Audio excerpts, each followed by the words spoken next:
Hello and welcome to another reading by me, Booty Muncher 6969. I shall be your host today, and hopefully I don't go monotoned because I've been listening to my other stories and I kind of suck. So let's try to get better this time.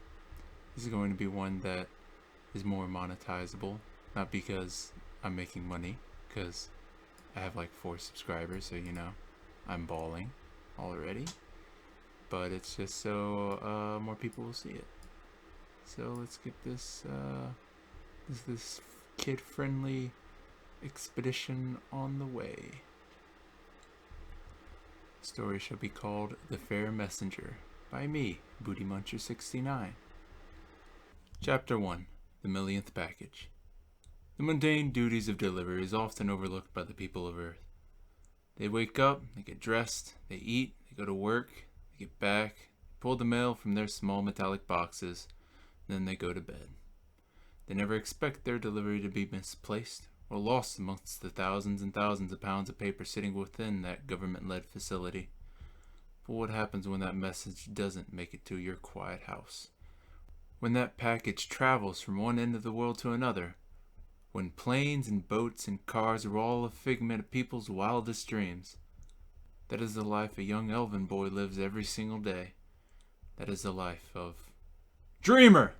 Wake up, boy! You're going to be late for your delivery," a fat man says, his white beard rubbing along the top of his stomach. Dreamer hops out of his bed, his hair standing on end. "Delivery?" He zooms through the house like a cartoon character, his small, slender body rushing from the bathroom to the kitchen to the bathroom to the fat man's bedroom and back to his bedroom one last time. He stands at the front door like a soldier standing at the ready. His hair was still a mess, now with a comb tangled in it with all of his excessive hair. A toothbrush hangs from one corner of his mouth, a trail of toothpaste rolling along his chin before dripping onto the ground. He smiles, looking to the old man's droopy and old face. The fat man sighed, holding out a small cardboard box. "This is going to be a very special delivery for you. It's your 1 millionth package, so no funny business, okay?" "Me? Funny?" He pulls the toothbrush out of his mouth, holding the end of between his 2 fingers like a priceless cigar. "Come on! I couldn't funny a fly." The man sighed once more, snatching the toothbrush from his grip. "First of all, that's not how the saying goes. Second of all," he pulls the toothbrush into his mouth, "this is my toothbrush."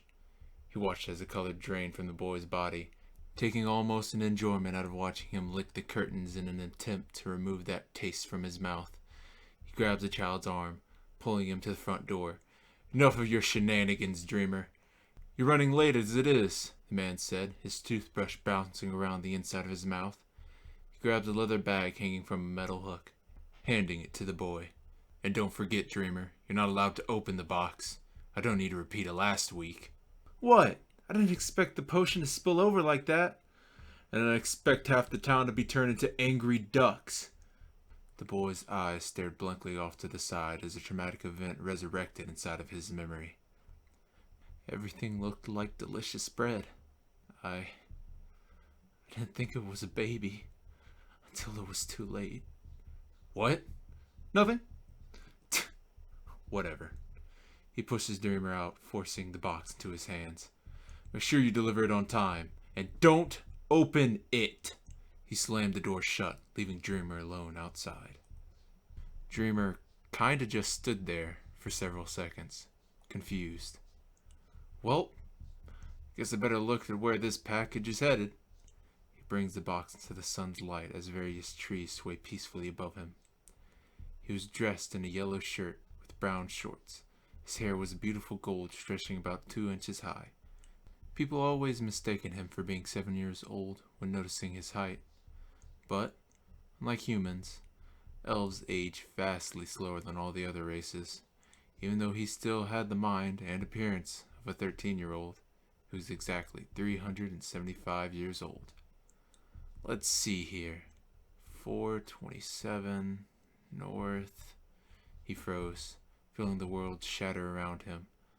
Lion's Rest. The hardest place in the world to get to? He waddles around, knocking on the door with his stiff arm. "What? Are you sure about this, Redrix?" 427 North Lion's Arrest? Redrix throws the door open, ripping the box from the boy's hands. 427 North Lion's Arrest? No, that's not right. Walks inside, bringing the box with him. Over his shoulder, he lets out a quick, "Stay right there." After a few seconds, he walks back, placing the box into the boy's hands. "There, that's better." The boy looks, seeing the last number scratched out with a Sharpie and replaced with a 1. "Wait, I think you forgot to..." Before he could finish, the old man shut the door in his face. "Come back safe, Dreamer," he said, as Dreamer listened to him lock the door 7 different times. Dreamer faced a long walkway leading out of the quiet forest. He took a deep breath before throwing the leather bag over his head and onto his left shoulder. "Well, at least if I die, I'll die in style," the boy said, walking down the stone path as the small yellow comb bounced freely in his tangled hair. Thank you for listening to the first chapter in this short story. It's gonna be a couple chapters long. It's gonna each chapter is gonna take you to a new place. Let you, sorry about all the noise in the background. Let you see some creative stuff. I'm gonna go pretty wild out there. Just whatever pretty much I think up is gonna be a place that he explores along the path till he finally reaches his destination. It's gonna be fun. It's gonna be real fun. I don't know if I should cut these. I just talk randomly and well, whatever. Get to that 10-minute mark. Anyway, thank you for listening. There's not going to be any outro since there wasn't anything really funny that I said when messing up, and I don't want to add cursing to it because that defeats the purpose of this entire story. Speaking of deciding whether or not I should cut stuff, I just cut something. Yay! Because I forgot to say, if you want to, please subscribe, hit the like, I guess, the bell, all that jazz. And underneath, you can write a comment, tell me that I suck at my life and I should end it, but the YouTube friendly way. You can tell me some critiques, anything you'd like. I also have a Twitter account for when somebody follows me. I'm going to start posting stuff. Just one person, that's all I need, just so I'm not lonely. It's at the Infinite Lib 2. You can also see it in the description below. If you want to follow me, you can. If you don't, then it's whatever. Anyway, thank you for listening, and thank you for being the very best you can possibly be. And as the great Houndish says, and have an awesome day. I forget how his music goes. Anyway, bye. How do I stop it? Come on.